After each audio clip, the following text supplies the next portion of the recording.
아멘. 자, 오늘 지혜의 명령법과 가정법 여섯 번째 말씀입니다. 자, 6절에 보시면 여호와의 징계와 꾸지람을 경히 여기지 말라라고 일러주십니다.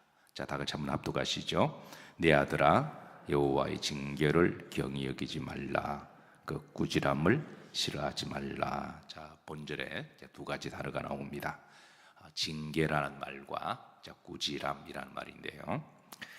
일반적으로 징계를 좋아하거나 꾸지람을 즐겁게 받는 사람은 없습니다. 대부분의 사람들은 다 싫어하는데요. 특히 부모가 자식을 키우다 보면 어떤 아이들은 부모의 야단을 듣고 이제 귀를 막 막고 안 들을래 그런 아이도 있습니다. 또 어떤 아이는 부모가 이렇게 야단을 치면 막 화를 내고 같이 싸우려고 하는 그런 아이도 있습니다. 물론 철이 없어서 그렇죠. 근데 이제 나중에 좀 철이 들면 이제 부모님이 하신 말씀도 한번 생각해보고 자기를 사랑해서 하는 말이란 걸 알게 되고, 그렇게 자신을 돌아보면 이제 철이 들었다는 증거고, 또 그 아이가 이제 잘하고 있다고 하는 증거죠. 만약에 이제 아이가 계속 그런다면 어려서도 그렇고 또 좀 자라서도 그렇고 좀 커서도 부모의 말을 징계를 싫어하고 막 싸우고자 그러면, 부모하고 싸우자 그러면 그 아이는 아직 그 자식은 철이 덜 들었거나 어리석은 자식임에 틀림이 없습니다. 사실 어른도 징계나 꾸지람을 좋아하는 사람은 별로 없어요. 그래서 어떤 사람은 누가 어드바이스 충고를 하면 막 기분 나빠하고 화를 냅니다. 어떤 사람은 싸우려고 그래요. 너는 그러면서 막 싸우려고 그래요. 근데 지혜로운 사람일수록 물론 기분은 별로 좋지 않겠지만 자신을 객관화시켜서 한번 돌아봅니다. 내가 그랬어? 그럴 수도 있겠네. 자신을 잘 모르니까 한번 돌아보고 하나님께 기도하고, 그래서 그러면 일단 그분은 믿음이 좋으신 분이에요. 기본적으로 그런 분은 인격도 성숙하신 분이고, 그리고 오늘 성경 말씀대로 그런 사람은 어떤 사람이라고요? 지혜로운 사람입니다. 근데 어리석은 사람은 안 들을래 그러면서 어떤 사람은 싸우려고 너는 그러기도 하고, 어떤 사람은 그래 내가 다음에 내가 복수한다 이렇게 하면 참 답이 없죠. 오늘 이제 본문에 보시면 징계의 특징이 있습니다. 11절 보시면 누구의 징계를? 여호와입니다. 여호와의 징계, 이게 전제가 있습니다. 그러니까 이제 사람의 징계도 사실은 부모가 징계하면 그 자식을 한번 부모가 왜 저런 말씀을 하셨는가 한번 생각하는 게 자식의 도리죠. 남이 아니라 부모가 그렇게 말씀하시면 한번 돌아보는 게 자식의 도리입니다. 또 그런가 하면 선생님이 말씀하셔도 선생님이시니까, 그리고 자기가 존경하는 사람이, 평소에 늘 존경하는 사람이 뭐 맨날 좋은 소리만 할 수 없잖아요. 우리가 살다 보면 내가 완벽한 것도 아닌데, 내가 모든 걸 다 잘하는 것도 아닌데, 그럼 내가 정말 평소에 존경하는 사람이 한마디 이렇게 할 때는 그동안 쭉 지켜보고, 그리고 이제 꼭 해야 될 때 말을 하는 거니까, 그럴 때는 이제 한번 생각해 보는 게 그게 참 지혜로운 일인데, 근데 여긴 11절은 누구의 징계를? 하나님이십니다. 만약에 하나님이 말씀하시는데 여기에 보십시다. 이게 그걸 꾸지람을 싫어하거나 시험 들거나 뭐 이런 식으로 하면 기본적으로 믿음을 한번 기초적인 믿음 점검해 봐야 되고, 그렇게 하면 믿음 생활을 롱런할 수가 없습니다. 그럴 때마다 시험 들고 삐지고 그러면 나중에 천국 어떻게 가려고 그래요? 그렇잖아요. 그래서 우리가 부모님이 말씀하셔도 선생님이 말씀하셔도 존경하는 사람 말씀 한번 우리가 귀를 듣는 게 예우인데, 그러니까 본절에는 누구의 징계를? 여호와입니다. 여호와께서 말씀하신 것은 100%다 우리가 기쁨으로 받아야 되고 즐겁게 받아야 될 줄로 믿으시기를 주의 이름으로 축복합니다. 이건 이제 우리가 기본은 깔고 들어가야 돼요. 하나님이 말씀하시는데, 하나님은 100% 오르시고 100% 나를 사랑하시고 100% 나를 축복하시기 위해서 그렇게 하시기 때문에, 그러니까 여호와의 징계를, 일반적으로 여호와의 징계를 12절에 보시면, 이제 여호와의 징계를 중반절에 보면 그 사랑하시는 자, 하나님이 우리를 사랑하심을 전제로 합니다. 하나님은 우리를 사랑하시기 때문에 그렇게 사랑하시는 자라고 비유하고 있습니다. 두 번째는 후렴지를 보시면 그 기뻐하는 아들이라고 비유하십니다.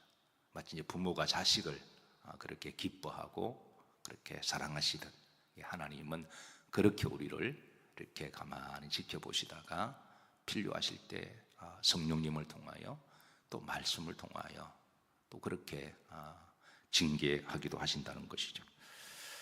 유대인들의 탈무드의 속담에 이런 말이 있습니다. 하나님께서 너를 징계하시는 것은 내가 하나님의 아들이라는 증거다 라고 하는 속담이 있어요.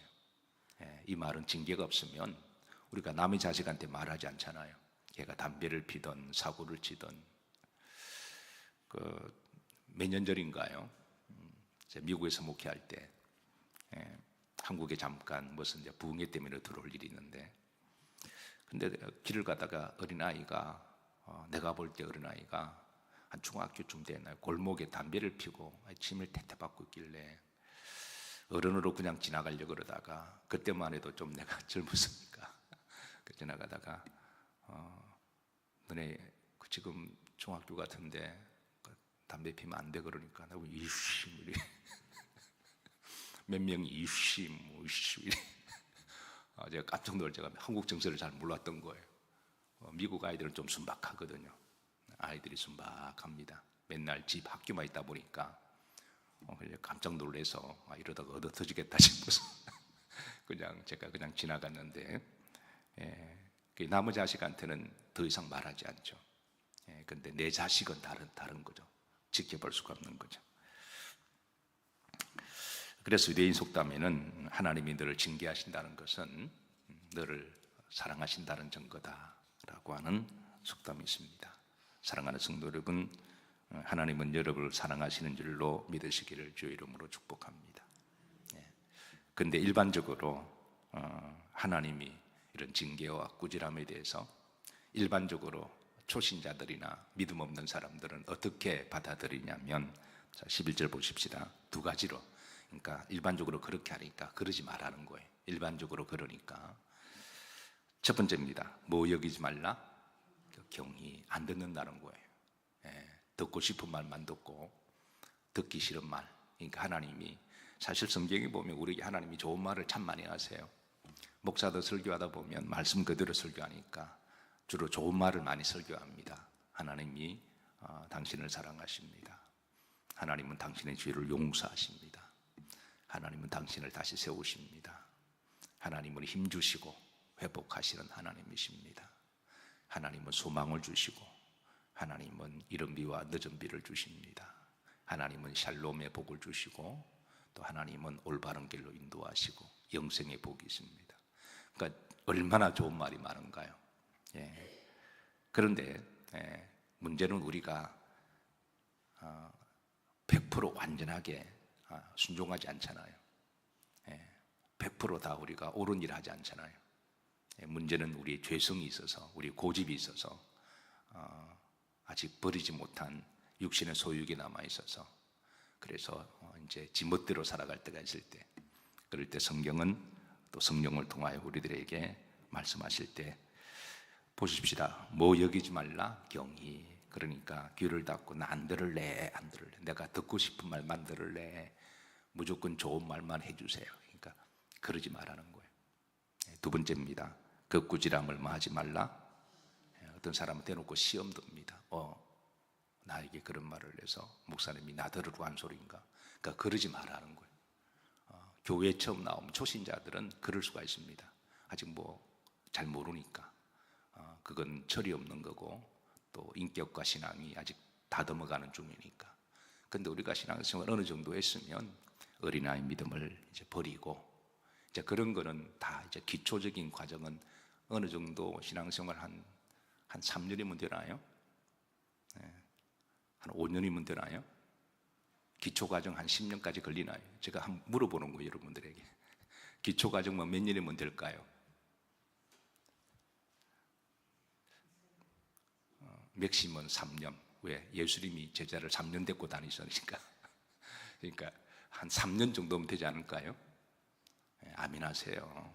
경이 듣지 말고 한 3년 정도 생각하세요. 한 3년 정도 지나면 그러니까 기초과정 그 정도 좀 밥 먹는 거 좀 다 떼고 그리고 그 다음부터 이제 자라야죠. 그리고 이제 꾸지람을 뭐 하지 말라? 싫어하거나 시험 들지 말라는 거예요. 사실 교회 다니다가 시험 들 일 별로 없습니다. 우리가 믿음 생활 잘하다 보면 뭐 교회 다니면서 시험 들 일은 뭐가 있어요. 그러니까 그런데 이제 우리에게 말씀하십니다. 그러지 마라. 자, 다시 본문으로 돌아갑니다. 여기 보면 대저 여호와께서 어떤 자를 그 사랑하시는 자를 마시기를 징계하시기를. 이 말씀은 하나님이 평소에 왜 이렇게 좋은 말씀을 많이 하시는데 근데 가만히 지켜보시다가 성령님을 통하여 말씀을 통하여 징계하실 때 징계하신다고 해서 우리를 사랑하지 않는다라는 게 아닙니다. 아멘인가요? 하나님은 우리를 징계하신다고 해서 우리를 미워한다 그런 말은 결코 아닙니다. 그리고 그 기뻐하는 아들을 모함과 같이 징계함과 같이 하나님은 우리를 야단친다고 해서 관계를 끊자라는 게 아닙니다. 어떤 사람은 자기가 어려운 일을 당하면 하나님 나를 버리셨습니까? 이렇게 되묻는 사람이 있습니다. 그건 아니거든요. 이렇게 되물으면 이건 하나님이 뭐라고 대답하실까요? 어떤 사람은 하나님 살아계십니까? 이렇게 해도 반문하도 why me? 왜 나에게? 이렇게 이해하게 되면 오늘 본문 말씀과 완전 어그러지는 거죠. 미리 성경은 말씀하셨습니다. 그러지 마라. 일반적으로 그러니까 그러지 마라. 우리를 징계하신다고 해서 우리를 사랑하지 않는다라는 게 아니라 우리를 야단친다고 해서 관계를 끊자라는 게 아니라 오히려 이제 하나님께서 더 축복을 예비하시기 위해서 그러십니다. 자, 히브리서에서도 여기에 대한 징계에 대한 교훈을 주시는데요. 우리가 징계를 받을 때 어떻게 해야 되는지 좀 더 구체적으로 5가지를 이제 우리에게 레슨을 줍니다. 자, 첫 번째 히브리서 12장 5절 다 같이 합독하십니다. 또 아들들에게 권하는 것 같이 너희에게 권면하신 말씀도 잊었도다. 일러스되 내 아들아 주의 징계하심을 경히 여기지 말며 그의 꾸지람을 받을 때에 낙심하지 말라. 히브리서 기자도 잠언서 말씀을 받아서 한 번 더 우리들에게 레슨을 주고 있는데요. 여기 첫 번째가 주의 징계라는 말을 반복합니다. 그러니까 하나님의 징계, 주님의 징계. 우리가 이것은 100%다 우리가 받아들여야 됩니다. 여기에 대해서는 우리가 토달면 안 돼요. 하나님이 나에게 그럴 수가 있으니 그러지 말라는 거예요. 그러지 마라. 하나님은 100% 오르시고. 자, 두 번째 다시 한번 히브리서 기자도 6절에 보시면 주께서 뭐 하시는 자를 그 사랑하시는, 징계한다고 해서 사랑하지 않는 것은 아니다. 자, 세 번째입니다. 더 크게 서시기 위해서 징계를 하신다는 거예요. 히브리 12장 7절에 보시면 중반절입니다. 아들과 같이 너희를 뭐 하시나니 대우하기 위해서 예우적으로 우리가 하나님께 대우받을 그 정도 우리가 좀 맷집도 커야 되고 좀 그릇도 커야 되고 인격도 신앙도 좀 커야 되잖아요. 그만한 대접을 받으려면 대접을 받기를 원하면서 인격이나 믿음은 용서하시고 들으세요. 흔히 세상 사람만이 코딱지만 해가지고 말 한마디 못 들으면서 우리가 막 대우받으려고 막 하나님 나를 대우해 주는 그건 아니라는 거예요. 우리가 그냥 좀 넉넉하게 하나님이 주가 서시겠다 하시면 주여 제가 하겠습니다 이렇게 말할 수 있는 그 정도 좀 맷집이 되어야 하나님이 그렇게 파트너로 우리를 쓰길 원하시는 거죠. 하나님이 좀 파트너로 내가 서야 되겠다, 동력자로 좀 써야 되겠다. 그러면 그 정도 맷집을 가지고 그 정도의 그릇이나 생각을 좀 풍족해 가지고 해야지 생각은 요 정도고 요 정도인데 막 대우해달라 그러면 이거는 이제 소통이 안 되는 거죠. 그러니까 하나님이 우리를 아들처럼 대우하기 위해서, 그러니까 그릇을 좀 키워서 서시겠다는 거예요. 그리고 천국에도 많은 상을 예비하시고, 그래서 필요하면 하는 다듬어 가시는 거죠. 이렇게 다듬어 가시고. 네 번째 8절입니다. 히브리서 기자는 징계는 많은 것이거늘 다 받는 것이거늘 알려줍니다. 어떤 사람들은 징계를 받으면 왜 나만 이런 why me 이렇게 또 반문하는 분이 계십니다. 그렇지 않습니다. 징계는 다 받습니다. 어떤 사람은 어릴 때 좀 받는 분에게 어릴 때부터 유실 부모가 되어서 힘들게 고아와 가난과 배고픔 속에 살아서 어릴 때부터 워낙 징계를 받아서 막 이제 정말 이렇게 각오를 다짐하고 어떻게 하든 살아야 되겠다 열심으로 그걸 인생을 배운 거죠. 부모가 공부해라 말 안 해도 공부하고 뭘 해라 그래도 열심히, 부모가 없으니까 열심히 하는 거예요. 이런 사람 나중에 이제 커서 하나님이 그 대상도 주시고, 어떤 사람은 젊었을 때는 이렇게 정말 잘 살았습니다. 근데 철이 없어요. 나이 들어서 또 고난을 받을 때가 있습니다. 그러니까 돌아가면서 우리가 다 받는다라는 거예요. 나만 받는 게 아니라 내가 볼 때는 저 사람은 평안하게 잘 사는 것 같은데 그 전에 다 징계받은 분들이고요. 또 지금 우리가 잘 산다고 해서 앞으로도 그건 또 모를 일입니다. 그러니까 앞으로 또 고난도 있을 수도 있고 또 징계도 있으니까. 그러니까 분명한 거는 돌아가면서 사람들이 다 업앤다운 한다는 거예요. 그래서 지금 당장 눈에 보이는 것만 보고 왜 나만 힘드냐, 왜 나만 고통, 아니 그 전에 사람도 시간 차가 있어서 다 그런 과정 거쳤으니까. 그래 인간은 다 연약함을 고백하고 하나님 우리 모두에게는 다 주님이 필요합니다. 그렇게 우리가 하나님 앞에 한 발 더 나가면 되죠. 그리고 또한 따라서 하십니다. 이 또한 지나가리라. 이것도 우리가 다 받는 것이니까 나만 그런 게 아니라 그동안 그런 일이 없었다면 감사해야죠.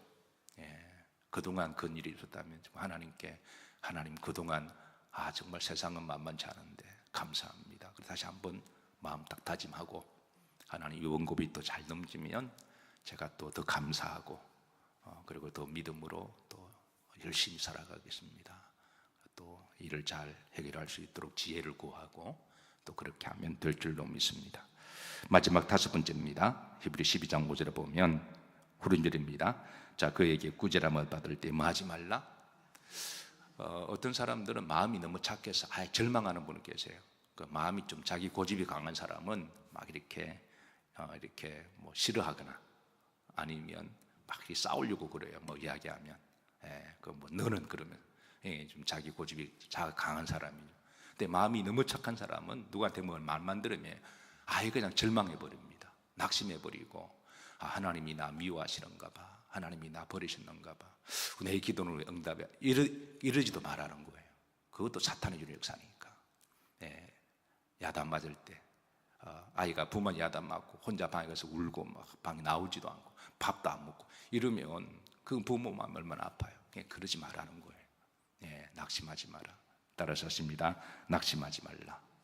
이거 성도들이 너무 착한 경우 때 일어나는 현상들입니다. 너무 순하고 착하고 너무 늘 이렇게 마음이 여리신 분들이 이런 말 한마디 들으면 혼자서 막 끙끙 앓아서 그냥 그러지 말라는 거예요. 그러지 마라.